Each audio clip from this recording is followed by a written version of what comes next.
কিছু বিষয় নেই, মানে যারা লক্ষ্মীর ভান্ডার পাচ্ছিলেন তাদের নামটাই ট্রান্সফার হয়ে যাবে অন্নপূর্ণা ভান্ডার।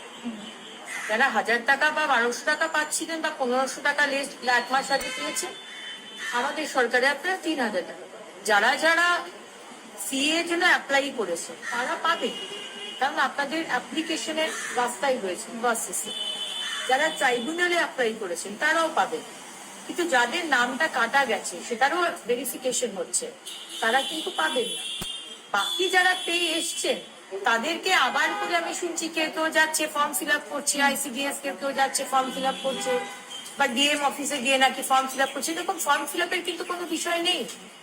সুতরাং let me make it very very clear, যারা লক্ষ্মী ভান্ডার পেয়েছেন তাদেরই নাম ট্রান্সফার হয়ে যাবে ভেরিফিকেশনের পরে। ভেরিফিকেশন আমাদের দপ্তর করবে, এখানে আপনাদের ভেরিফিকেশনের কোনো বিষয় নেই।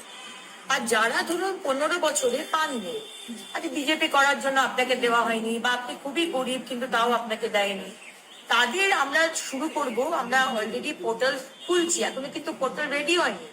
অনেক জায়গাতে সংবাদ মাধ্যমে আমি দেখছি পোর্টাল খুলে গেছে, এটা কিন্তু সম্পূর্ণ ভুয়ো কথা। পোর্টাল খুললে আমরা আনুষ্ঠানিকভাবে আপনাদের জানাবো। যারা যারা পাচ্ছেন না সেই পোর্টালে অ্যাপ্লাই করবেন, যারা পাননি 15 বছর পরে, এবং তাদেরটা আমরা 2-3 মাস বাদে বাজেট হওয়ার পরে আমরা সেটা বলবো।